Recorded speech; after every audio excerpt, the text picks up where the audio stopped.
Superb, and good evening. Welcome to Sunday Night Live on the 8th of August after an exciting 2-1 win away at Doncaster Rovers yesterday.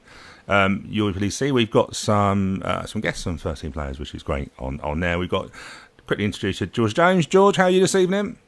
I'm doing very well, especially after yesterday, Stu. Yeah, we were just saying about George got to Doncaster at 11 o'clock and he was the only person that didn't go to the pub. But yeah, anyway. Rob, you didn't go yesterday, Rob, but how are you this evening? I'm all good, mate. Yeah, buzzing after a weekend result. It always feels better after a win, doesn't it? Yeah, buzzing, isn't it? It's, yeah. And obviously our guest this evening, warm welcome to Paul Kalambayi. Paul, how are you this evening? Yeah, and I'm good. So buzzing to be here. Superb. And of course, Luke McCormick joins us. Luke, how are you this evening? I'm very well, thank you, Stu. Very well. Good. I was just thinking, that video, you probably not, I don't know if you've seen those goals. I don't know whether you've seen them, obviously the goals from last season.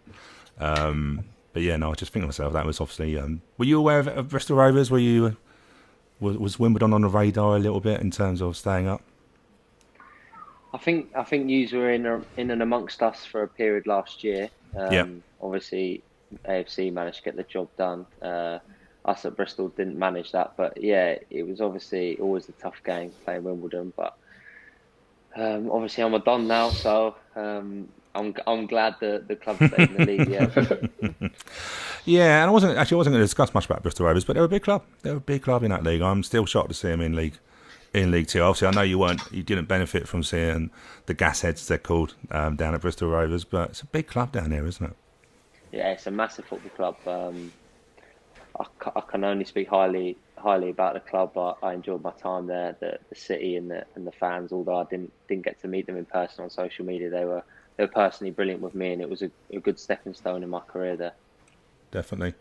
I was just going to say, actually, I know the Gasheads, the podcast, who do that, and when we signed you, I did say, what's it like? And they were like, we're absolutely gutted. They were absolutely gutted.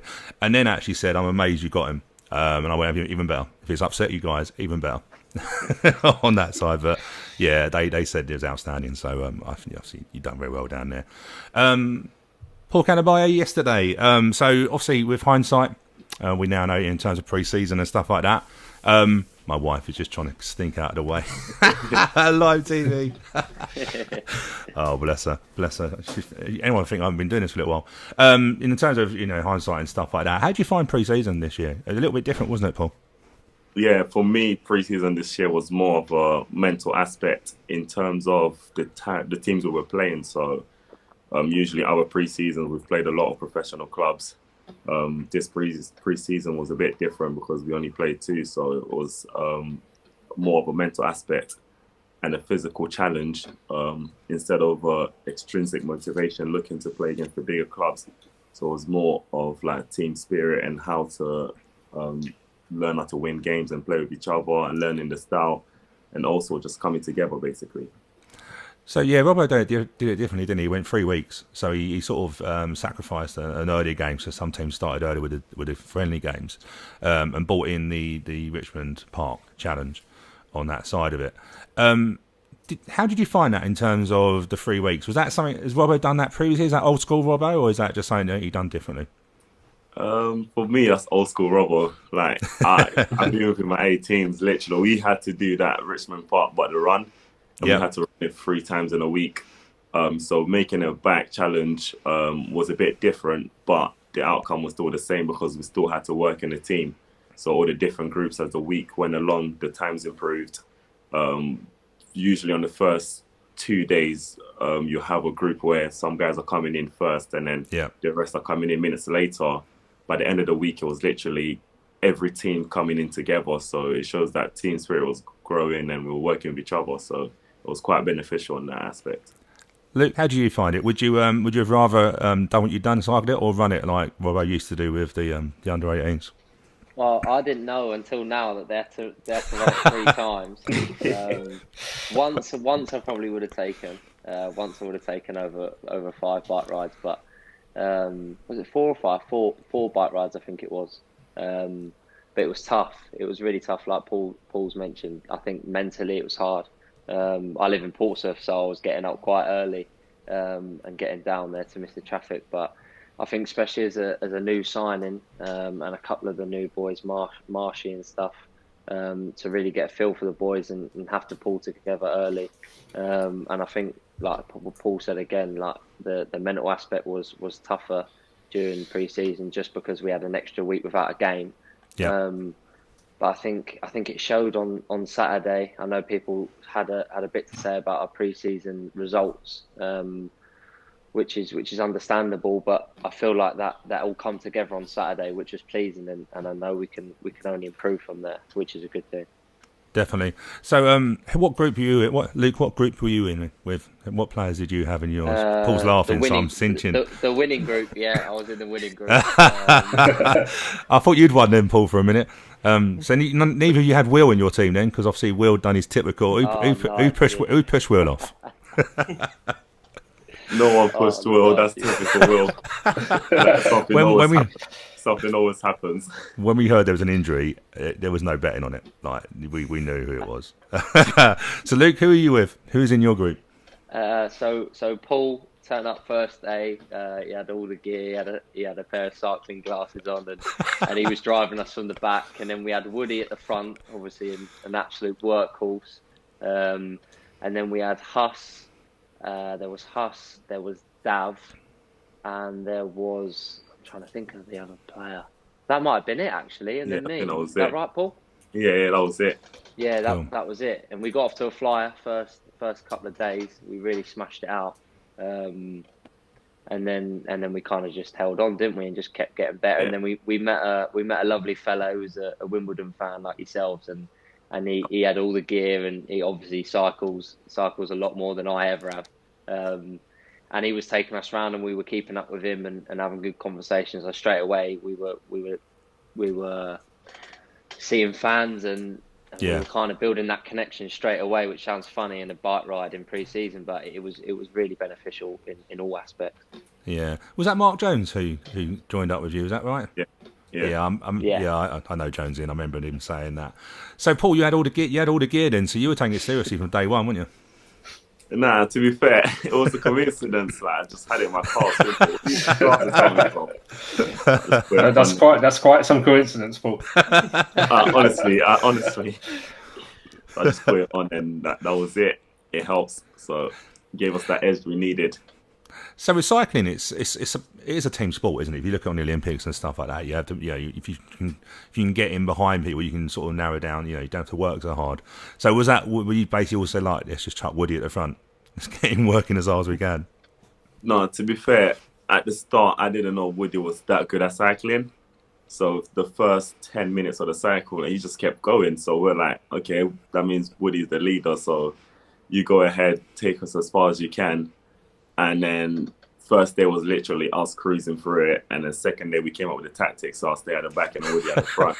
So making sure everyone stayed together. And then one of the days Woody dropped out, surprisingly, we got the best time. So I'm saying because of Woody, he pushed us on to get a better time because we didn't know how I was doing. So Woody's a strong cyclist. So I don't know how long he's been cycling for, but he's a strong cyclist. And Luke, was that a really good thing for you to be involved in? Did you, obviously, you'd have known James Simmons from Chelsea, I'm assuming, obviously, in that sort of side of it. Did you know anybody else before you joined? Most definitely, Stu. So I knew of a lot of the players, having played against them, and played against a couple when I was a little bit younger. And obviously Simo being there was brilliant. But for me, it was such a brilliant group to come into. My first training session, my first cycle. All the boys are really down to earth.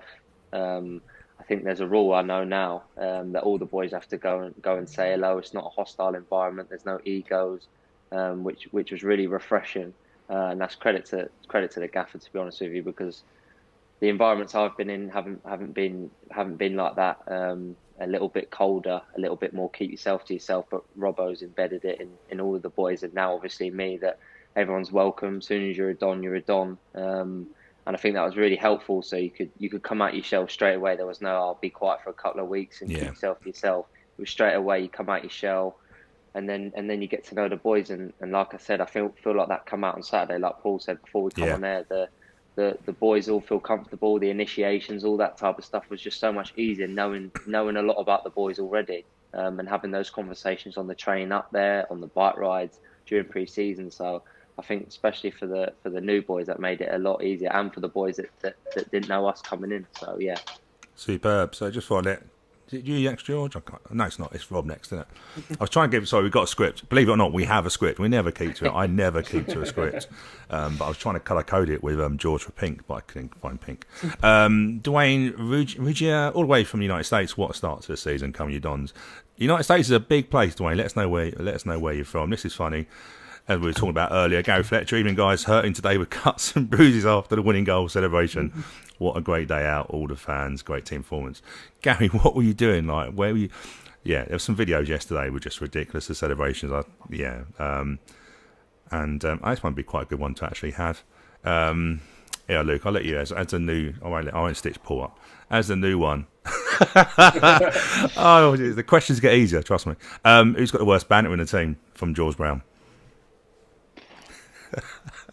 Oh, you throw me right in the deep end early doors, didn't you? You said you were going to look after me today. Yeah. Well, we sort of have. It's to be fair, there's a few worse banner. I tell you what, Paul, do you want to get him out of trouble? No one's going to pick on Paul. Yeah, so Paul, you can do Pick that. me out, mate. To be fair, I've got to say it's Rudy. Really? Yeah, it's got to be Rudy. Like, oh, his jokes, it's not funny. Like, he'll be laughing at his own jokes, and I'm just there with a straight face, like, seriously. Jack Rodoni for me. He got slaughtered as well, by the way, to meet the manager because he. I don't know if you aware that Ben Hennigan and Jack Rodoni were modelling the kit. It was hilarious, actually. I was like, Ben just said, we got told to be here at 6:15. I'm like, I haven't told you what you're doing. So it's quite hilarious. And he got slaughtered by Ivor because what trainers was he wearing? I don't know what he was wearing, George. Like, so. Yeah, it was just some generic supermarket trainers, I think. He wasn't wearing his own brand Nikes or anything. I think it was just from Asda or something. Which is great. And obviously other supermarkets are available, George, on that side of it. Okay. Rob, I'll leave it over to you.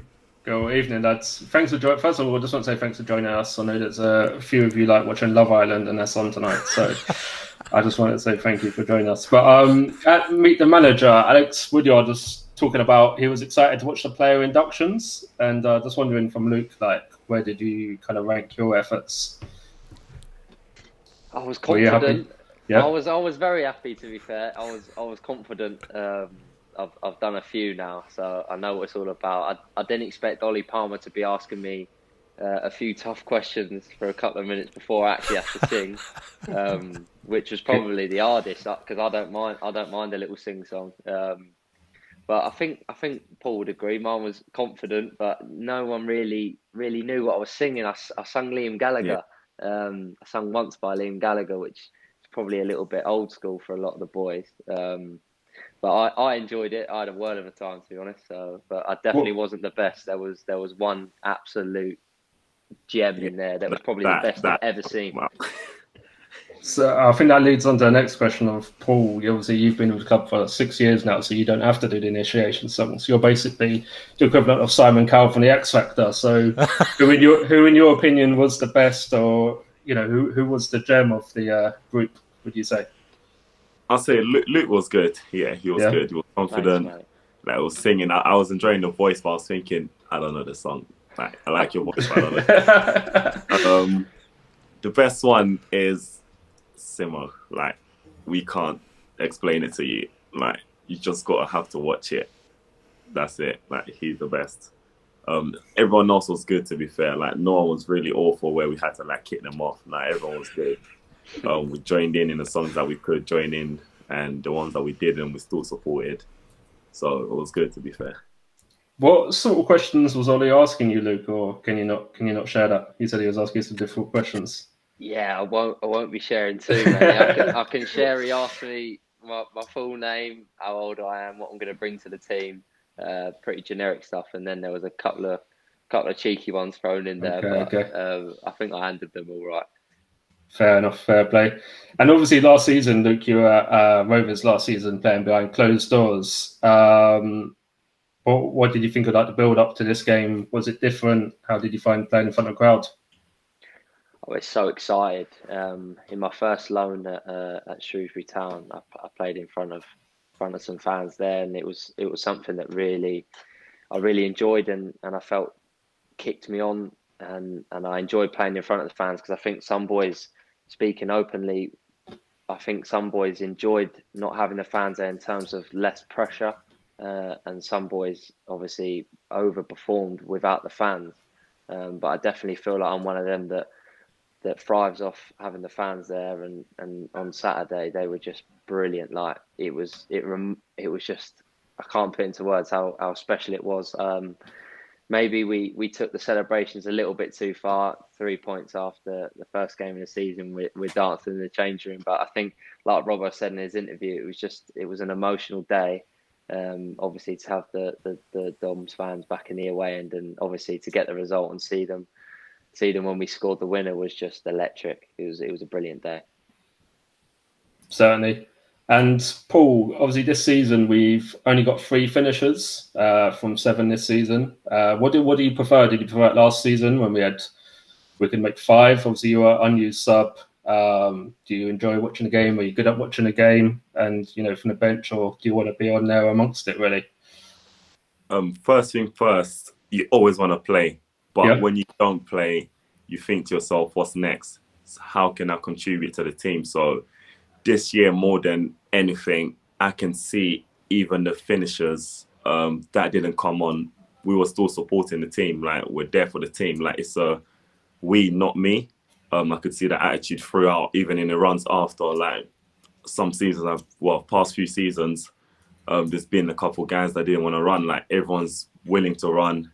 We're willing to push each other on, even in the change room before the games. We're encouraging each other, having a couple words with each other. So I feel like I prefer the last season 5 subs, obviously, because the way we play, we need energy and fresh legs. But 3 will do for me. I feel like mentally, the boys are in a different planet. Like, if I could put into words, I have this phrase that I call the Wamba mentality, which is what you build as a youth team player, and all the youth team players will tell you what that is. Some of them don't even know if it exists or not, but they'll still give you their version of the Wamba mentality, and I could see that coming through. So, like, this year I can see it. I've seen it through pre-season.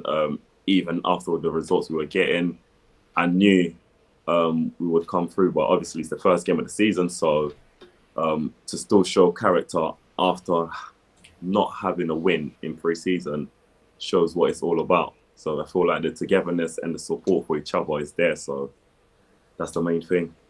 I know. There's a question here for you, mate, by the way. There's a question here for you. I thought it'd be quite a good one.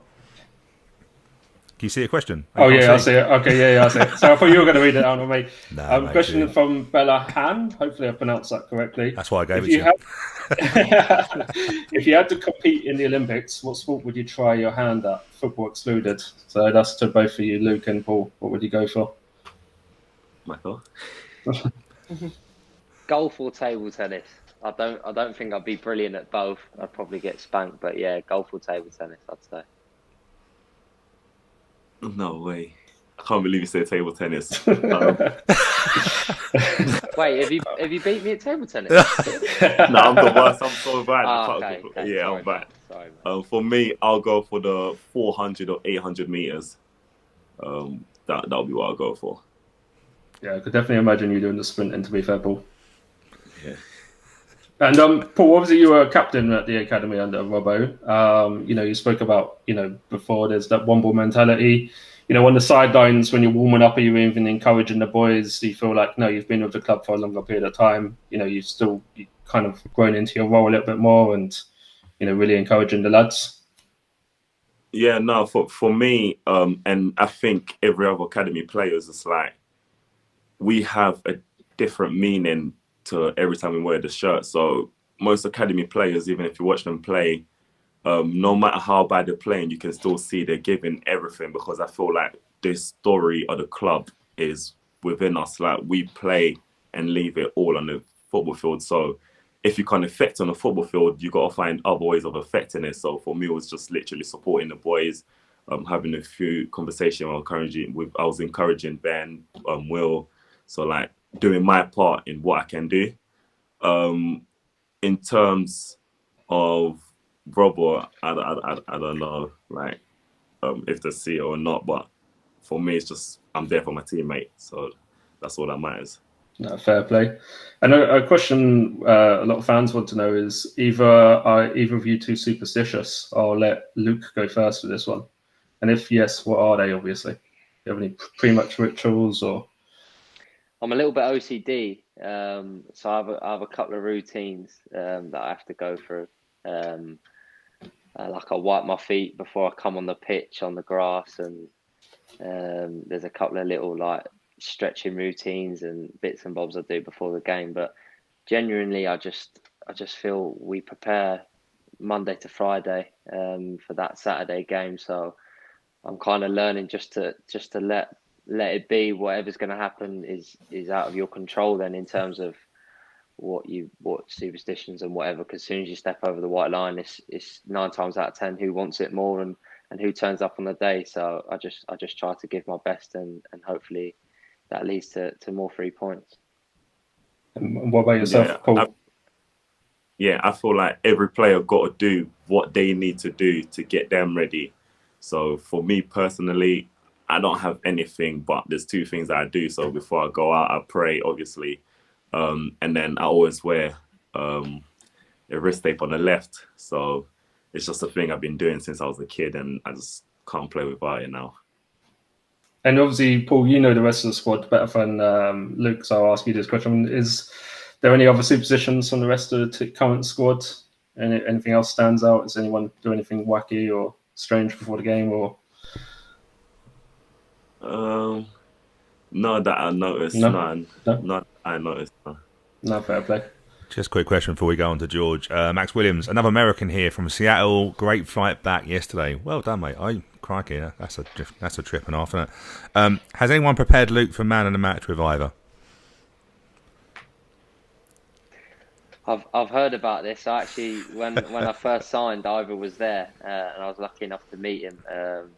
And he kind of told me about. I've seen the clip of Darius when he's talking about the wolf pack, which is brilliant. That's brilliant. Yeah. But I think I'll be all right with that. I don't know until it happens. Hopefully, I'll get a couple of man and matches, so I'll be able to experience it. So once I've experienced it, I can answer him. Word of advice, and Paul would probably say this: don't let him tie you down to how many goals you're going to score and stuff like that, because he will stitch you up. Paul, if I can see Paul nodding his head. Through, like, literally stitch up, like he does it all the time. But like, no, I won't answer you that. Once you get on there you go. Yeah, we have I say we. I have a bit of a wind up with Woody about bookings because he picked up so many last year. It was hilarious. But literally, I think someone asked a question about how many bookings you're going to get or goals, and I think. What did he finish with, George, in the end? I think he started at like 4 and ended up about 8, didn't he? Just kept going higher and higher. Was it 8 in the end, George? I think it was 8. Yeah, it was either. I think it was. He settled on. Was it 6 goals and 8 yellows is his target for the season? Do you know what's hilarious, actually, by the way, was that we were talking about form and that, and we talked about the Plymouth and Accrington from last season, Paul. And then Woody went, I was suspended for that. It was like, Easter. Weirdly enough, Woody's suspensions last year coincided with Boxing Day and Easter weekend. Yeah, and we're not saying, to be fair, we're not saying anyone would even time that. Although there was there was a rumour with Neil Ruddock, for the older fans, who never played at Christmas, was always suspended Boxing Day, New Year's Day. And anyone that remembers Neil Ruddock will probably realise, that way. Looks like you've got some fans on here at the moment. James Pritchard. I love Luke McCormick. Please tell him that. And also, well done, Luke. What a debut. Looking forward. Yeah, you set yourself up. You've set yourself up now, haven't you? First game of the season. You've done yourself up with that standard. Go on, George. I'll leave you to it. Okay, so now sort of switching focus a bit more to yesterday's game. Starting with you, Paul. I don't know whether you know this, but our last game, the first game that was called off for COVID was Doncaster Rovers. It's a stadium we haven't had a great record at in previous years. Were these sort of things players are aware of going into games, or do you not really pay any attention to that sort of thing? Nah, I don't think we pay attention to those sort of things.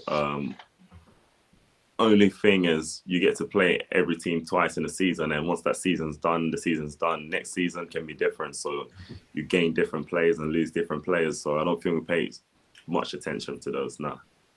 Now, looking at the game itself, Luke, in the first half, I thought we were playing quite well. We recycled possession very well. We were creating a couple of opportunities. What did you make of that first half, especially? And what were your opinions on the first half, basically? I didn't think we quite got into the rhythm that we've shown, and all the boys knew that on the training ground we can get into. But each game is different. It throws up different things, different challenges and things we need to come across and defeat. But I thought in terms of the performance in the first half, it was good. There was moments. I think me and I probably could have had one each if we're being critical. And I thought we had the better of the chances, which that's what football's about, keeping out of one end and scoring in the other. So if you look at it quite vaguely, I think we were probably the better team in the first half, and then obviously they got the goal quite early in the second half, and then obviously the rest is history. Yeah. So obviously Robbo spoke. He's come out in his post-match and said he spoke to you and I about half-time.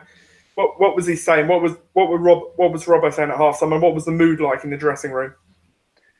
The mood in the dressing room was quite positive. I think Robbo knows the standards of what we've created and the quality that we have in the dressing room. So I feel like we maybe wasn't too critical on ourselves, but Robbo obviously knows what we're about and knows what we can produce.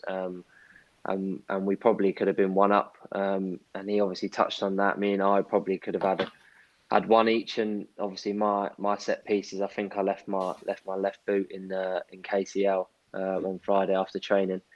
But obviously, luckily, I made up for my bad set piece in the first half. But like I said, Robbo's a brilliant manager, and he definitely brought the best out of the pair of us by challenging us, because a lot of people probably would have been half happy with that first half performance, but Robbo wasn't. He knew we could produce more, and I think that standard can only strive us to keep progressing, keep building, and keep turning out results. Now, Paul, obviously Robbo was on the touchline. First time he's been, managing the first team in front of a crowd with away fans present. What was he like? How emotional was it getting to him, having 600 fans there singing his name throughout the whole game? I was focusing more on the game, to be fair. But obviously, after the game, at the end, you could see how much it meant to him. Obviously, I was celebrating with the fans and just being happy to see them. So it was quite emotional for both parties. Now, Luke, the celebrations after the goal, I think, were memorable. I have to say, it's the harshest yellow card I think I've ever seen for celebrating a goal. I've no idea what the ref was doing there, but what was it like there, obviously, because it's one of your first times you've played in front of fans. What was it like for you scoring in front of, especially scoring in front of the end where all of our fans were located? It's probably one of the best feelings I've had to date. It's definitely up there. Just knowing what it means to the football club and to all those travelling fans and the people that watched it on iFollow, and it's probably it is what I was dreaming about the night before in my hotel room, watching Love Island. If I was to score tomorrow, hopefully it's in front of the away end, and we can have a little bit of a crazy moment, and I think that definitely happened. So it was definitely something I'll remember for a very long time. Yeah. Now, obviously, with the other goal, how important is the link-up play? Because we saw you two have a good connection very early on in the game. How well do you two get on and off the pitch, and how important is that creative link for us? Yeah, he's a brilliant young player. He's got the ability probably to do anything he wants in the game. Most boys will agree with that. And the most refreshing thing for me is his mentality and how humble and grounded he is. You see him tracking back into full-back areas and winning the ball back for the team. And obviously that we built that connection in pre-season, having played a couple of times and getting to know each other's playing styles and the way he plays and the way I play, I think complement each other, and hopefully I can set him up with a few more goals this season. George, very quick. I was going to say, did you see the celebration? Because I know when you got booked for kicking the scoreboard, not scoreboard, the advertising.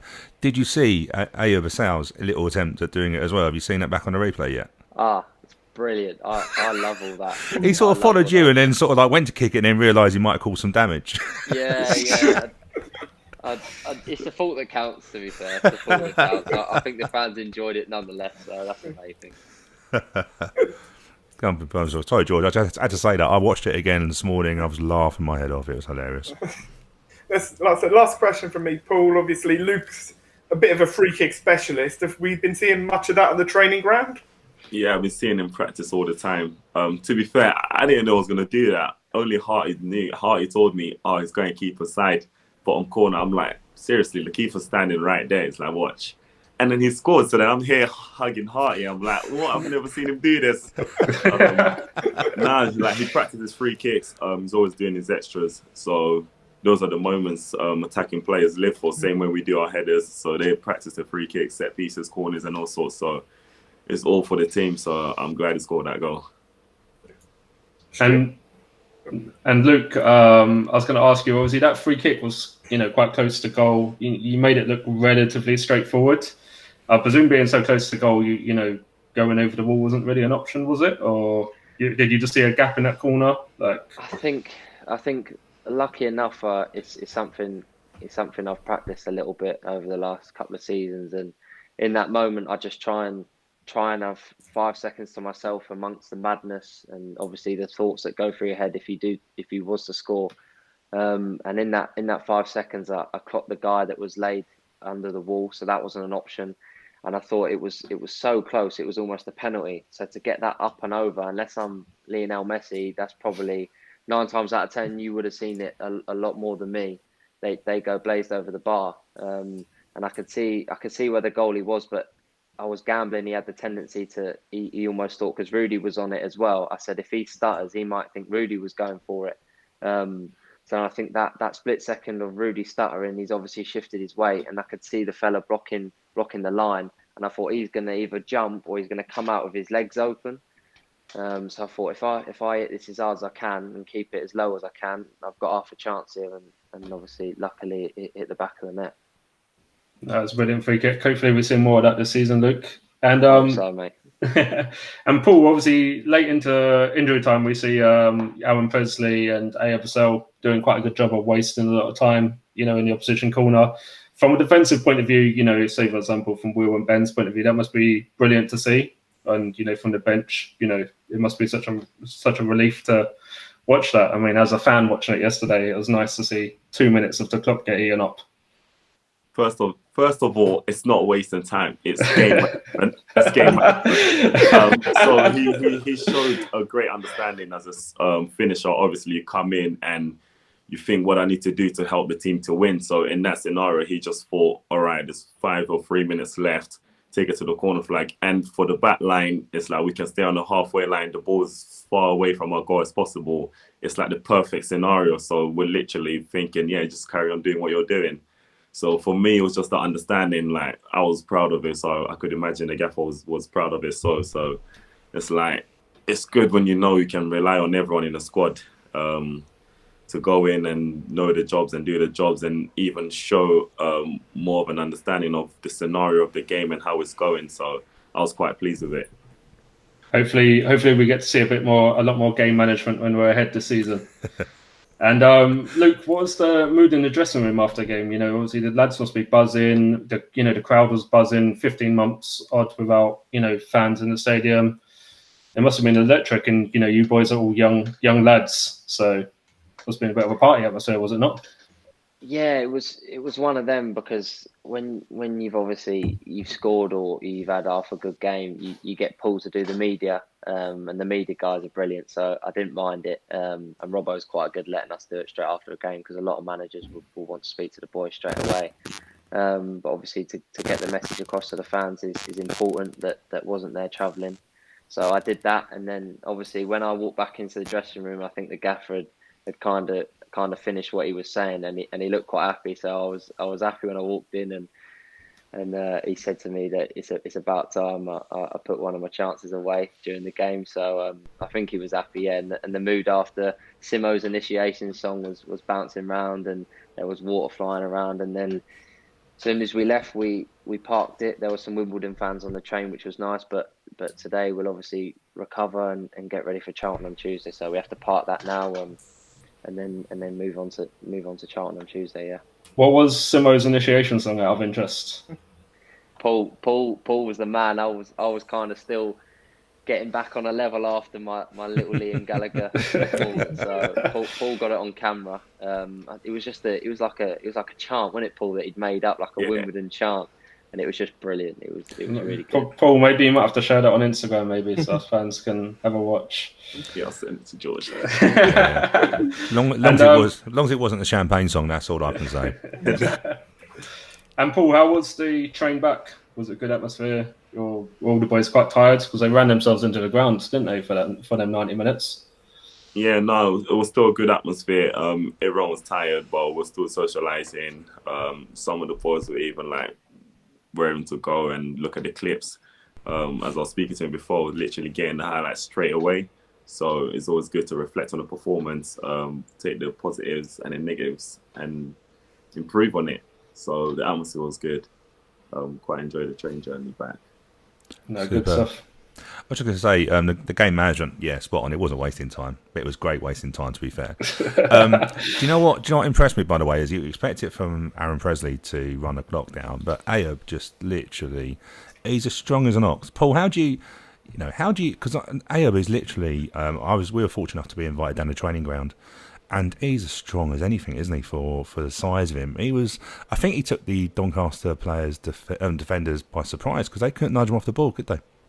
No, they couldn't. So Ayoub's literally as tough as it comes, but you wouldn't know because of you look at his physicality and think, I've got this kid, but until you're up against it, you'll never know. And also it's a thing where after training, we do extras. So I just tell Ayoub, I'm like, Ayoub, come 1v1 against me. And obviously I'm like to him, if you can beat me, there's so much more you can do to other defenders in the league. And so like that way we're helping each other out, because I'm coming up against Ayoub, which is literally a quick, small, sharp player, and I'm big, and then he's coming up against me. So I felt like that is beneficial. And obviously in 11v11, sometimes when he comes up against Ben, who's quite physical, so it's like we help each other, and then that brings out the best out of him. So he has no fear. He doesn't let his size affect his performance. So for me, I'm literally as strong as it comes. Do you kick him? Like, are you allowed to kick him? There's been a couple of times he's gone past me, and I'm just like, come back here. His training don't give no foul, so I'm like, just drag him a couple of times. But he gets up and then carries on coming again. So. Luke, last season, Ayoub was, to be fair, an absolute revelation, and I will happily still admit that I would eat humble pie, because George was telling me how good this kid was, and I hadn't seen much of him. He come on against Shrewsbury, scored, and I was like, I can't believe we brought him on. And ever since, I've had to keep apologising to George of how wrong I was. Do you know much of, because obviously he only played, I think, 10, 11 games at the end of last season. He's literally come on the scene like anything. Did you know much about him before you joined? I didn't know. I didn't know anything about him, to be honest with you. But he's taken me by surprise. Obviously, I knew about him the day I knew the interest of Wimbledon. Obviously, doing my research, and to score 4 goals in 11 games at his age is frightening, really. On top of the assists he got, and the best thing I can say about him is so refreshing. His mentality, like Paul saying, his extra work ethic. He's a strong boy, but he's a very humble boy with his feet on the ground, and I think that's credit to his family and his friends and himself, really, because you can easily get carried away at that age. He obviously signed a new deal, and it's a lot more on your plate then, because like Robbo said in his post match, he's not an under-18 player now. He's an established first-team player, and as you all seen again Saturday, he's electric when he's at it. So as long as he can keep progressing, sky's the limit for the boy, to be honest. To be fair, he is very humble for someone who come on the scene so easily, and he still he doesn't give it large. It'd be interesting to see what he's like in front of the Wimbledon fans, because I'm sure they're going to love him. I hadn't seen him last season. I went down to training ground, and I was literally, I think my jaw was on the floor. I was like, this kid is literally stupid. Like, the pace was ridiculous on that, and I'm glad, Paul, you're facing him and no one else is, because crikey, that side of it. George, you'll probably be able to answer this. Did Luke have a song for? Did he have a song dedicated to him yesterday? Luke hasn't got one yet. I've got one, which is literally just his name. But I'm sure if Luke keeps scoring, it won't be too many more games before he starts getting a song. Unless Simo wants to come up with one for us.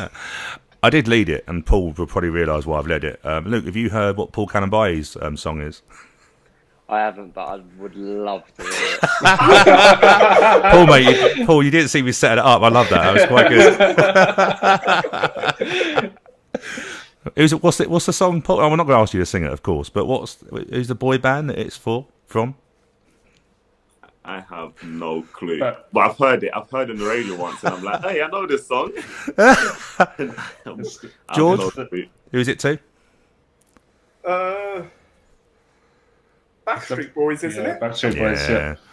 It's, do you know what? We'll make sure you hear it, Luke. It's hilarious. It's absolutely hilarious. Please, when I heard it, I was like, it's funny because like that sort of song shouldn't go to someone like Paul. Like it was just hilarious, like on that sort of side of it. But yeah, we've got loads of songs, and yeah. I don't know if you've heard the Champagne song yet. We won't sing it. It's one of our original ones. You will love it on that. And do you know what? I think that's what I'm for home games. Obviously, I'm going to sort of go on to obviously next week with Charlton and Bolton. And I know that Robbo will be making sure that you're up for the Charlton game. I understand that, but it must be the Bolton game, full house. I know the fans are buzzing for it. I've missed seeing my mates. I've missed singing songs. I've missed shouting at people. To be fair. Like you just want to shout, just that sort of side of it. How much are you looking forward to that, Luke? It's hard to describe, really. Being what I'd like to say a proper football fan, obviously not having the fans in and knowing what that means for the clubs and for the supporters, it's obviously been devastating, really. So to see a packed out Plough Lane in a league game back at Plough Lane will be a proper special moment, and as players we've got to take on that responsibility and that added pressure, knowing that's the case, and put on a performance that the fans no doubt can be proud of. Superb. And I knew that our listeners were getting me out of trouble. So yes, James Pritchard, it's the Backstreet Boys. And then one of the words is he's sexual. Wow. It's do you know what? I will make sure. The worst thing is, I actually know the people who created the song, and I was like, I can't believe you lot have even got a Backstreet Boys song. Like, how have you done that? Because like sometimes songs are like, they're recycled, aren't they? In terms of many clubs do that and stuff. But we'll make sure. But we'll make sure you get one as well, Luke. I'm sure you'll have Cheers, one made boys. up quite quickly on that side. So Paul, we move on to Charlton in the League Cup on Tuesday. Not got a great record, have we? League Cup always get drawn away. Tough game against Charlton on Tuesday night, isn't it? Yeah, no, it's a tough game. It's always a tough place to go to. But we'll prepare, do what we can from our half, and then just go for the game. So every game's different, so it brings new challenges. Personnel might change, but I think we'll be ready, and all the boys are ready and buzzing to go again. Superb. And obviously George Dobson up against us. Obviously he was with us last year. Looking forward. Obviously I'm not. If you're involved on Tuesday, Paul, looking forward to meeting up with him again. It would be good to catch up. Well, if I play, we're not mates during the 90 minutes, but after it's done, I'll go give him. After the game's done, I'll go give him a hug. But for him, I don't know how he's going to take it, but for us, we're going to play against a team and in a competition where you want to progress. So all that matters is the win, and it's obviously good to play against your ex-teammates, so to speak, and catch up. But during the games, it's a whole different story. Do you know what? It's interesting, actually. How do you find it when you're playing against former players? Because I know, like, when I was younger and I was playing, like, against, like, school and stuff, I'd want to kick my best mates because I just didn't want them to get the better of me. Is it because, you know their game, don't you? So is it a little bit like you both know each other too well? Can it be that way? I think it can be that you know each other too well, or you got a point to prove against each other. So I remember the first time I played against a former teammate was Lau Taylor of Charlton at home. Just kick him all the time, innit? He'd go down. Yeah, so like I knew his game, and he knew that I knew his game. So then in my head, I knew how to outwit my opponent, and he was thinking, like, for me, it was working anyway. He wanted to fight me, so then that's it for me. So all might win. At the same time, he wanted to prove a point. So it's quite challenging. Like you think about it mentally more than you actually play the football. Yeah. Because it was like that, wasn't it? Do you remember when Bayo come back to us and Will Nightingale literally marked him out of the game, wasn't it? It was just like Will just knew not to win the first ball, or that sort of side of it. It can be that way, can't it? Yeah. I remember that Wickham game. Literally, it was war. We nearly fought about 6-5 times. I remember right at the end, one of the players, I made a tackle, and then I think he must have kicked me. So then I came up to him, and then Darius comes and then grabs me, and then Bale comes, and then Will comes, and I'm like, all right, we're getting it cracking. But yeah, it's always more personal than anything else, like for both parties. Luke, are you due? Sorry, Paul. I was just going to say, Luke, are you due to come up against anybody from Bristol Rovers at all soon? Have you had a look at that? Is that something you do? I'm not really phased by it. Stu. 90 minutes for me is war. I want it more than anyone does, and I think, like I said before, that's normally what it boils down to. So whether I've known a bloke for 20 years or I've played with him once, it doesn't really faze me, because once you step over the white line, you go into a bit of the zone, and I couldn't really care less, to be honest. As long as I get the better of my opponent, then I don't care. But like Paul says, after the game, if I bump into anyone that I've ran into in the past, then obviously I say hello, and that's it, really. Thinking out loud, I think it might be Gillingham. I think Max Hamer's gone back to Gillingham from memory. I think Gillingham got. Although I don't know. Have you had? I was watching the highlights yesterday. I don't know about all the people on here, but it was actually quite nice to watch the highlights in terms of just generally crowds. Have you guys watched any? Do you watch your highlights back of the league, or is it something you obviously you wouldn't be back until late yesterday? Oh, I've watched yesterday back a few times, mate. I haven't stopped watching it, to be honest. My missus is fuming. No, she's not really. I've watched it. I've watched it a couple of times, and like Paul says, the analysis boys are brilliant, and they're already sending us a lot of stuff. That's why my laptop keeps buzzing. We're getting all the huddle stuff through on Charlton, so I'll have a look at that when we get off, and then I'll be watching Love Island. Can't believe. Do you know what, the day and age has come now when people. Paul, please tell me you don't watch Love Island, or you. I don't watch Love Island. See, that's He's a liar. I honestly don't watch Love Island. He's a liar. It's weird, isn't it? Because it's great now in terms of, I think, football always has been a bit about the sort of the laddish and the sort of the things you should do and the things you should say, isn't it? But it's great in a way. Well, I don't know if it's great if you can admit to watching Love Island, but it is good in that way, isn't it? You can be honest, because I think years ago it wouldn't be something you'd probably admit, although Paul, I'm not surprised you're not watching it. I'm not surprised whatsoever. Right, let's get some of these questions going. This is actually a good one, actually, because this is someone that, again, we were lucky enough to see.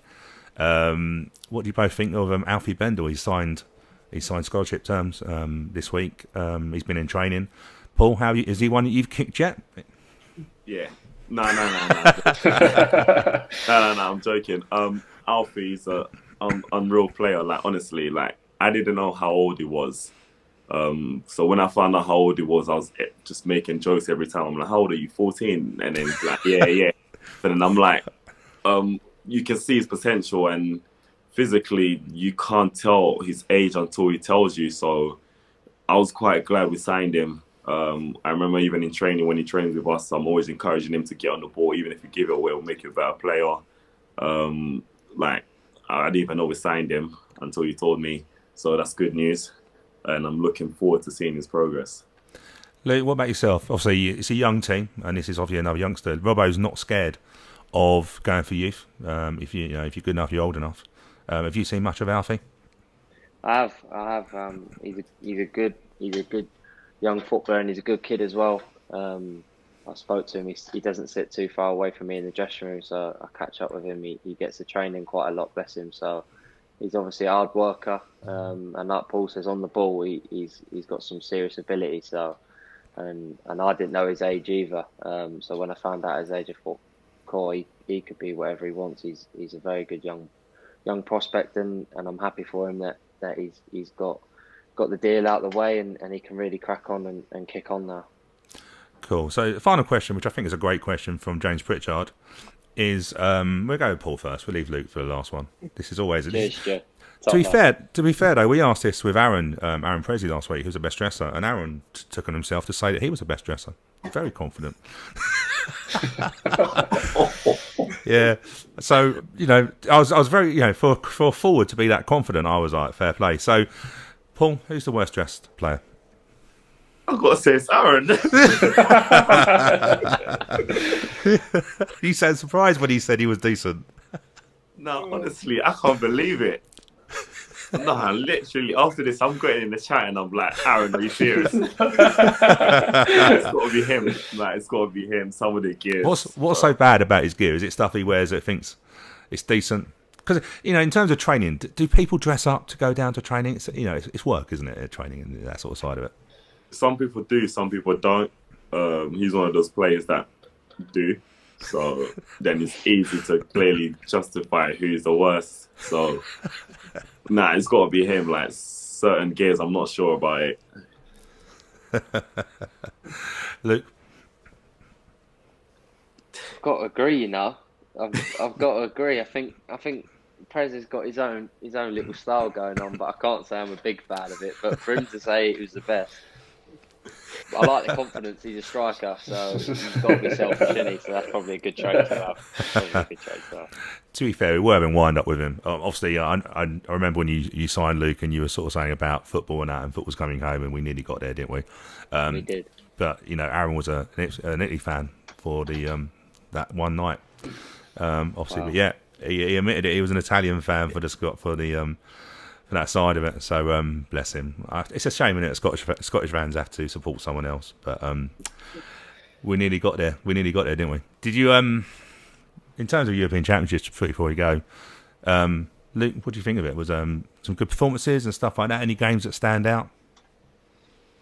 Not even so much the football. I think in terms of the pandemic and bringing a nation together, I think Gareth and all the players really did us proud. I felt proud to watch the boys, having played with a few of them, and obviously watching a lot of them week in, week out on the telly. I think it's quite cliche to say football's coming home in terms of winning, but I think it probably did, because it united a lot of people and all of the stuff that's come from it. I felt really proud to be English, especially throughout that tournament. So I think it was a bigger picture, and going into the World Cup, I think there's a lot of good stuff, and I think we'll definitely be contenders for that. So hopefully we can just go that extra step, and that will really unite the nation. Yeah, definitely.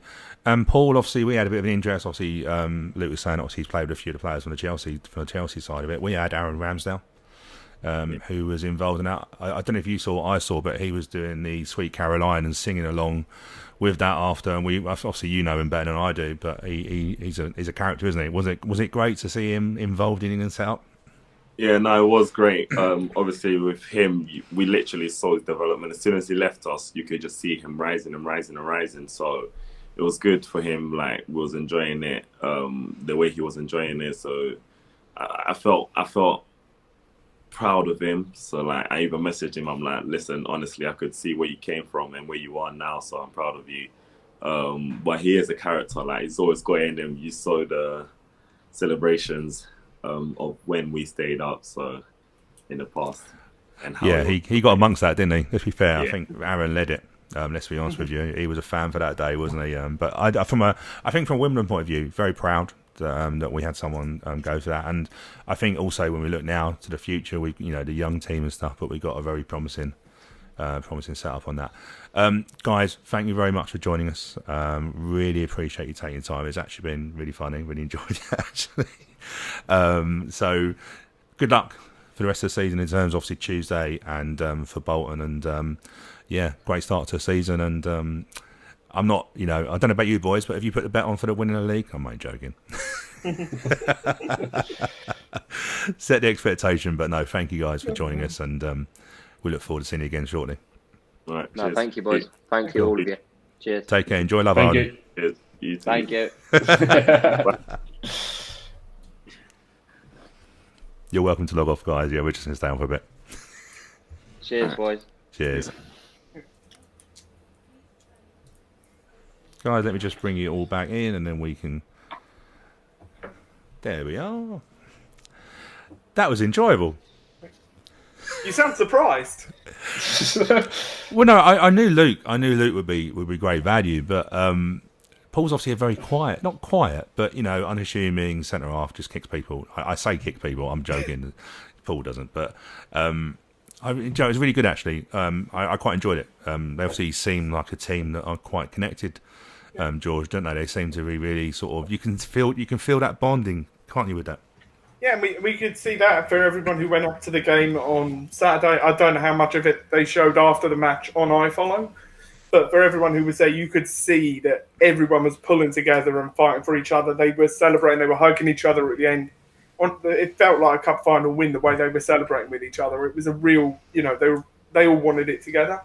I think you could see from what Paul Kay was saying, the impact that Robbo, and listening to a couple of things Paul Kay mentioned specifically, it was Steve Salas, the impact those two are having on the mindset of the players and the psychology of it. And that's really exciting because that means that we're going to have a real sort of resilient mindset for the rest of this season. That means when there are downs this season, when there are struggles, they'll be able to keep themselves in a good place to bounce back quickly.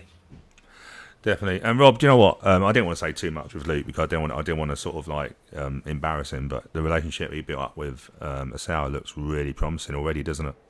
Yeah, I think that's going to frighten a lot of defenders in League One of that pace and skill. Big time. And the team just didn't stop running, did they? For the whole 90 minutes. Like, you'd hate to be a centre half getting pressed by Rudy, Palmer, McCormick. That's how they just don't give you a second to breathe. So yeah, I'm really excited. I'm really excited to go watch them at Bolton. To be honest with you, like I was, and do you know what made me? What I was thinking about, Robin. So I put about recycling, but we won the ball back in really high areas, didn't we? But also, let's not forget, Doncaster last season were a very good passing team.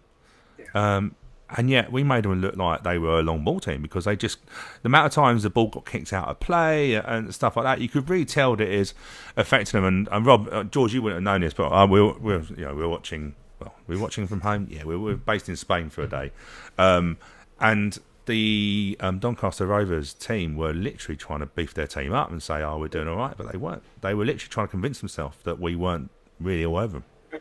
Well, I mean, some of their fans were having similar thoughts. I mean, some of them thought the referee was biased in our favour. I'm not sure how they reached that conclusion. Yeah, handball.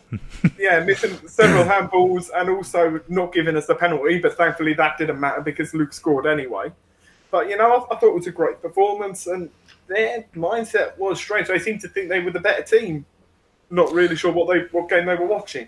Do you think, Rob? That's Wimbledon for you? Because it was really interesting. On Quest on the highlights, I had Joby McAnuff, which was really nice. He was talking about us and we. Do you think it's not a little old Wimbledon, but we've changed style this season? We've changed style towards the end of last season. Do you think clubs are thinking? Because you're not hearing too much now, are you, about the long ball? Because we don't play long ball. Let's be fair, we don't play long ball. A lot of teams are playing long ball against us because we do that. Do you think there's more Doncaster Rovers fans thinking they should have, I suppose, had more possession and beat us, and actually it's probably a little bit more of an embarrassment? Well, I think where we've been in League One for such a long time, and obviously Robbo took over and, halfway into last season, I think, for the last, 4.5, 5 years, opposition fans are going to have a perception of the style of football we play and not realise, Robbo's brought in this young brand of attacking football, youth players coming in.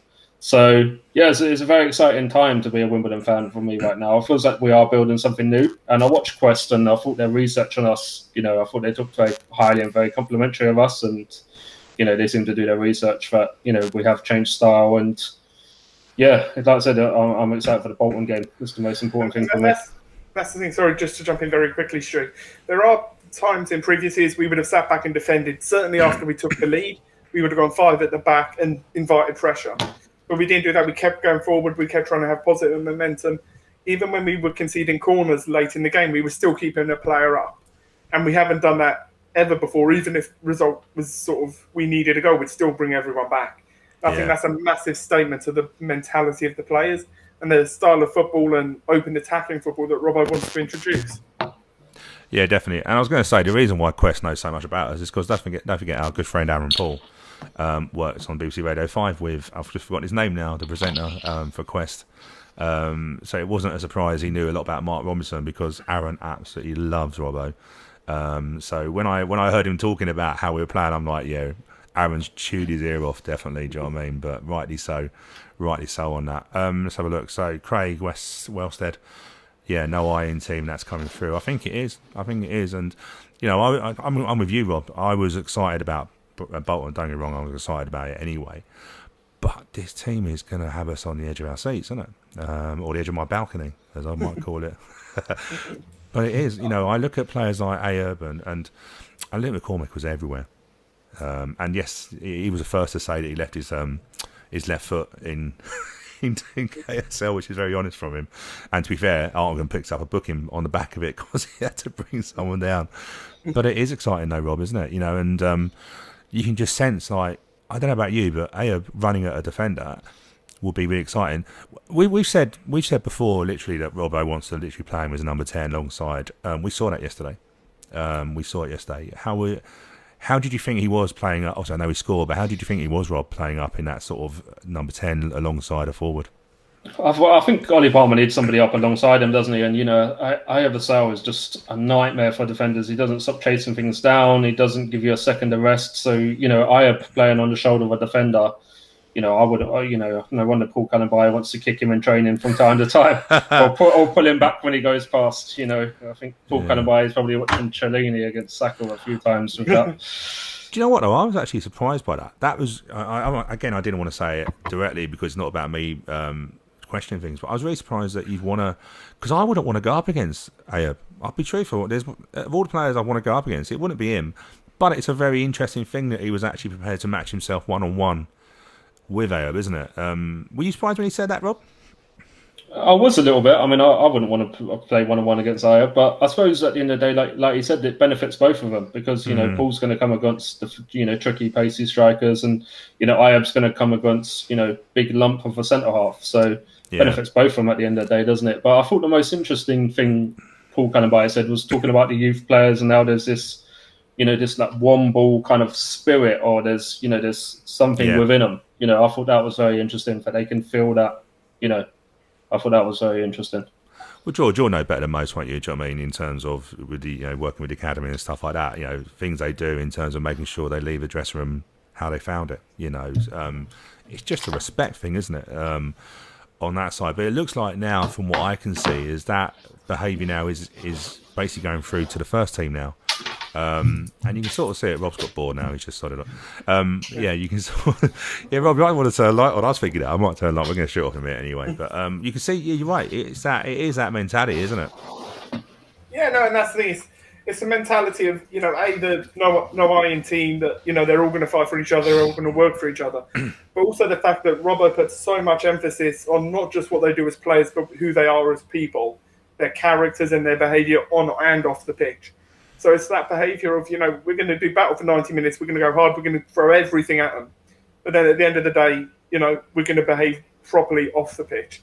And I think that just sends the right message, because teams are going to hate playing against us and then fall back in love with us after the final whistle. Definitely. I think that's the right message. Definitely. So Tuesday night sees us in the Carabao Cup against Charlton.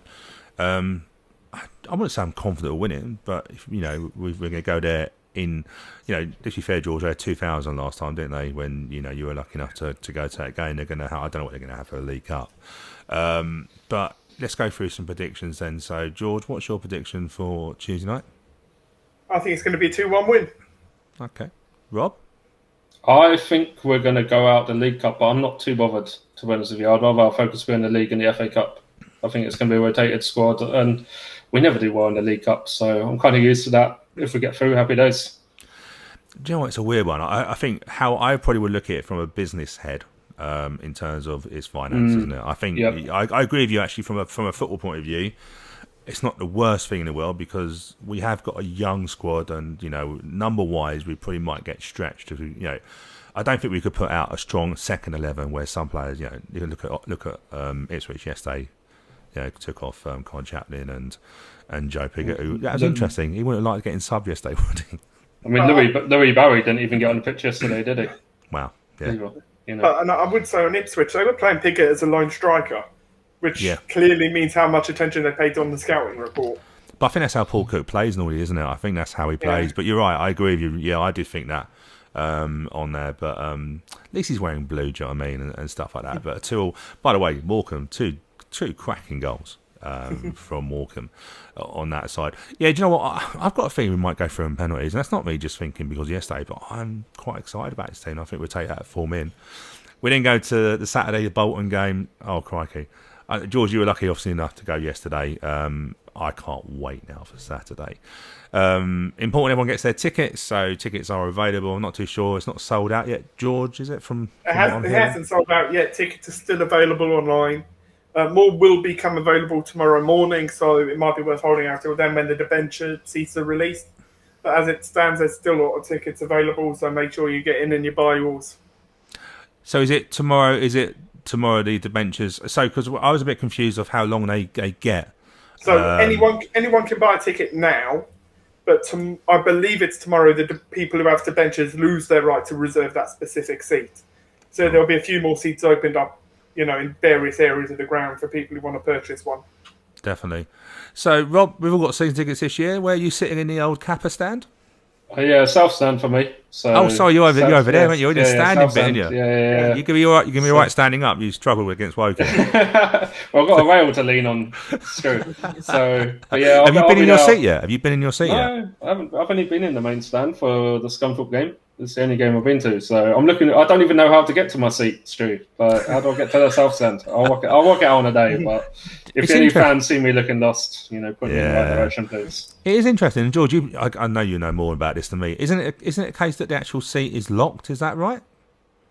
That was originally the plan, but there's been slight changes in regulations. Okay, so we're hoping that they'll be unlocked, but I don't know what the final decision on that was. Hopefully it'll be unlocked, so then people like Boise can sit down at half time when they've had a few too many. Well, to be honest with you, that's what I was thinking, though. I was thinking, it's a great idea, because when I was at Kings Meadow, I just wanted to sit down, and to be fair, if I sat down where I was, I'd just get kicked by people, so you don't do that. But I'm with you. I'm like that. I'd like to sit down before the game and stand up, have a break. You know what I mean? I've been on my feet for ages. I'm really looking forward to it. I'm quite fortunate. So I'm with my wife in the accessible seats in as I call it, my balcony, and I overlook the south stand. And I don't know about you guys, but I've sort of felt a little bit like we've edged our way. So we've done 2,000 with the West Stand, then we've done 4,000 with the Kappa Stand. Sorry. But the Liverpool game, we saw a little bit of what it would look like, but not really. Let's be fair, there was none of our. We know the certain type of person, Rob, that's going to be in the south stand, don't we? Do you know what I mean? Let's be fair. We do indeed. I've just received a text from a Don Strasbourg member who says the seats are not locked. So you will be able to sit down at half time. Yeah, Rob, mate, you can rest your feet. You can rest your legs. I'll be at the bar at half time, lads. You're gonna be knackered. You're gonna be knackered. Mate. You're gonna be knackered, mate. I tell you. I think you'll be knackered simply because of all the sort of the emotional sort of side of it. I think we're all gonna be tired with that. But I'm like I say, I'm from where I am. I can overlook the south stand, and I can't wait because I just can't wait to see I can't wait to hear what that sound's gonna be like. It could be quite emotional on Saturday. I've been emotional. Why? I was emotional. Well, I was emotional for the Liverpool game because I think it was just I got a bit emotional when Robbo come out with the management team because I felt like they deserved that. Mutual recognition of both of us on that sort of side of it. The Scunthorpe game was weird. I was a little bit fed up, and to be fair though, lovely pies. I know, Rob, you weren't too happy with your burger, were you? No, the burger was just lukewarm. It was just heated underneath a lamp. I'm not too sure about it. I don't know if I'll get another burger. I might have to try the pie, see what the hype about the pie is. Pie's great, mate. Chicken Bolton. Yeah. George, what did you have? I didn't eat at the ground for the Scunthorpe game. I was shocking. No. And disappointing. We've got quite a few people on here. I'm going to literally keep it going for another 5 minutes. What did people think of the food? Because I had the chicken Bolty pie. Absolutely lovely. Actual potted bits of chicken in there. I know it sounds stupid, but you go some places you're thinking, well, I bought a chicken pie, but I can't see much of the chicken. Got a sausage roll. I was quite lucky. My wife went and when we got there at half time, they were running out of food because there was only a certain amount of food because it was a test event and stuff like that. So she got a couple of sausage rolls and got me a pie. The size of the sausage roll, the food looked really good. And also for £2.50, I totally get people not happy with the £2.50 for basically an instant coffee, isn't it? I get that. but the £2.50 for the drink was fine because do you know what? It was ice cold. Ice Now, cold. On the topic of cold drinks, can we please get some full fat regular Coke in? Yeah, I know that, George. They weren't really going for you, were they? No, they weren't targeting for me at all. They were catering for those people, the sugar-free and the diet. Steady. It doesn't make I stopped myself there. Did you catch it? Yeah, I did. You know what? It doesn't make sense to me to sell beer and then sell zero drinks. Yeah. I'm just putting it out there if any Don's Trust members are listening. I don't believe it was an actual... Because, George, we were at the Meet the Manager, weren't we, on Thursday? And there was full fat Coke in there, wasn't there, at the bar? Yes, but there's none in the general admission area, in the West Stand.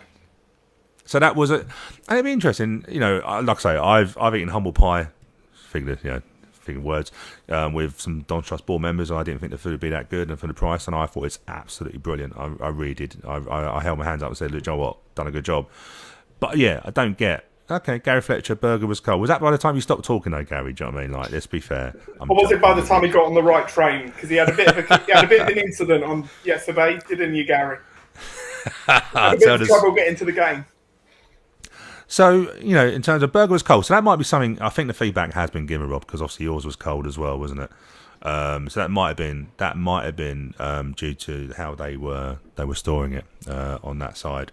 But yeah, burger was cold. But yeah, I just thought the pricing. I don't have an issue with the pricing, but I know it's something that we might react to from fans and stuff like that. But I tell you what, I did laugh. A little story for you. There was this guy that was getting told off by a steward. Hilarious, right? So you're basically being told off for standing in the no standing area, the yellow thing. Right. And he was like, well, the only reason I'm standing is you're talking to me, telling me off. I was cracking up. It was a great answer.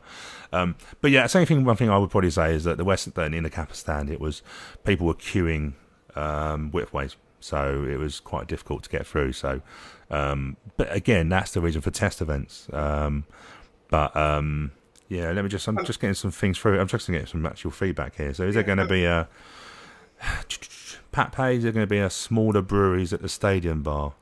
Not sure. I'm not a drinker, George. What's your understanding of that?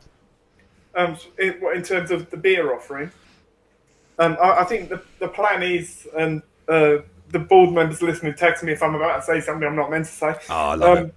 But I think the plan is for there to be pop-up sort of kiosks serving food and drink in the South Stand fan zone. So I think if there's going to be any sort of local speciality drinks, I imagine they'd end up being over there.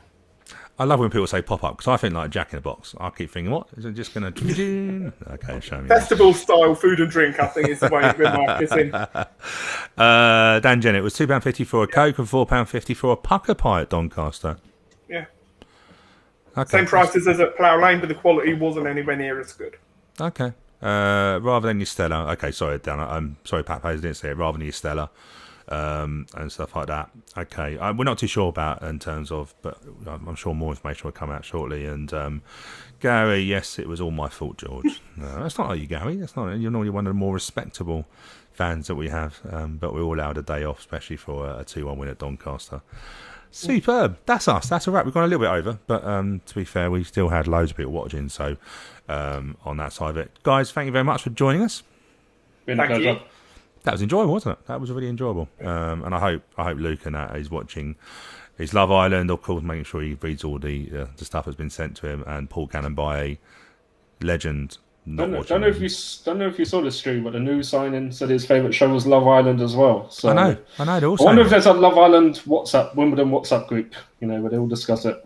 Who knows? Do you know what? I don't watch it. There was something watching on Netflix, which is it's basically where it's like Love Island, but they're not allowed to have any romantic contact, and they have it's like an Alexa that dictates. I can't think what it's called. It's on Netflix. It's absolutely hilarious. Yeah. It's basically Love Island, but basically saying you're quite love yourself, but you can't do anything. It's absolutely hilarious. It's social distance Love Island, is it? Yeah. What's it called? I will find out what it's called, but yeah, I'll watch. Join the WhatsApp group. Yeah, definitely.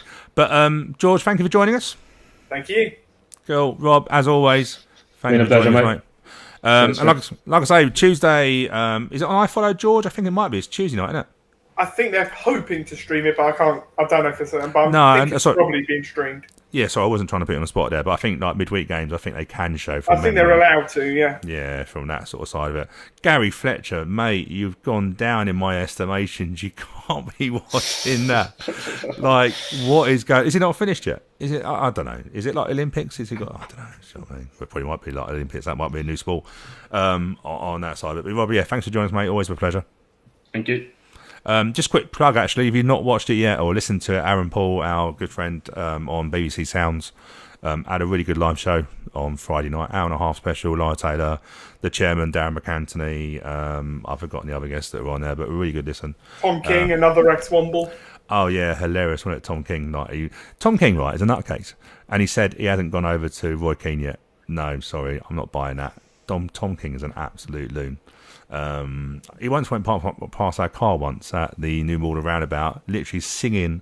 He had his window open, sing the song, come right alongside us and said, "All right, mate." I'm like, "Oh, hilarious, hilarious." On that side, but it's a really good listen if you want to get, literally Darragh trying to keep signing up Lyle. Like, there's a love thing going on there between Darragh and Lara Taylor on that side.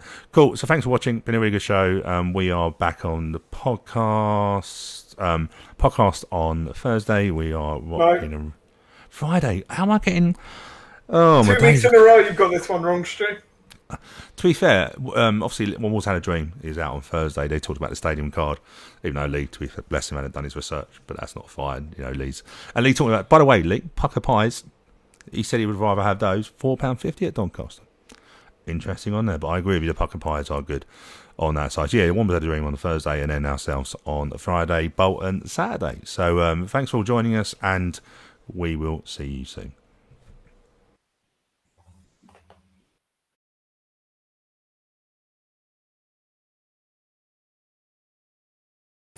Hello. Hello. Well, it looks like it might actually be working.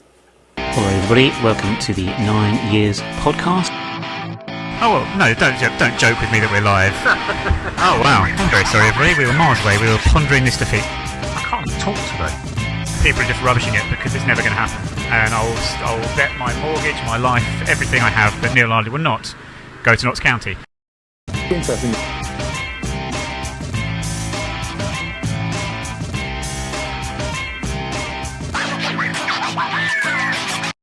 Apparently, they've had 18 days of